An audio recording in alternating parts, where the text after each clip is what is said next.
পোলা এক মায়ের খুব ভালোবাসে, দুনিয়ায় আর কিছু চায় না মায়া ছাড়া। আচ্ছা। কিন্তু মায়া পোলাটারে পছন্দ করে না। ওহো। অনেক চেষ্টার পর মায়া সেই পোলাটারে কইল যে ঠিক আছে, হ্যাঁ। আমি তোমারে ভালোবাসতে পারি, হ্যাঁ। আমার একটা জিনিস এনে দিতে হবে। কি রে? পোলাটা তখন কইল যে তোমারে পাওয়ার লিগা আমি দুনিয়ার যে কোনো জায়গা থেকে যে কোনো জিনিস এনে দিতে পারি। হ্যাঁ হ্যাঁ। মায়েরা তখন কইল তুমি তোমার মায়ের কলিজাটা আমার এনে দাও। কি ক- কি ক- কি কি- কি- শুনোই না, কি গল্প শোনালি দিদু?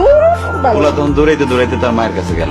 হ্যাঁ মারে যা কইল, হ্যাঁ মা আমি একটা মায়ের ভালোবাসছি, আমি তার ছাড়া বাঁচব না, হ্যাঁ। কিন্তু ওই মায়া আমার একটা জিনিস নিয়ে যাইতে কইছে, সেটা হলো তোমার কলিজা।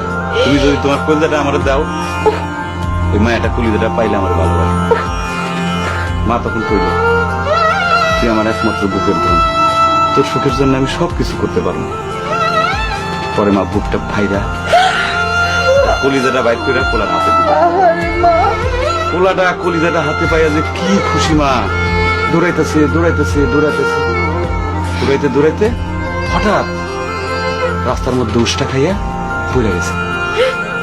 হাতের কলিজাটা হাতের থেকে ছুটে রাস্তার মধ্যে পড়ছে।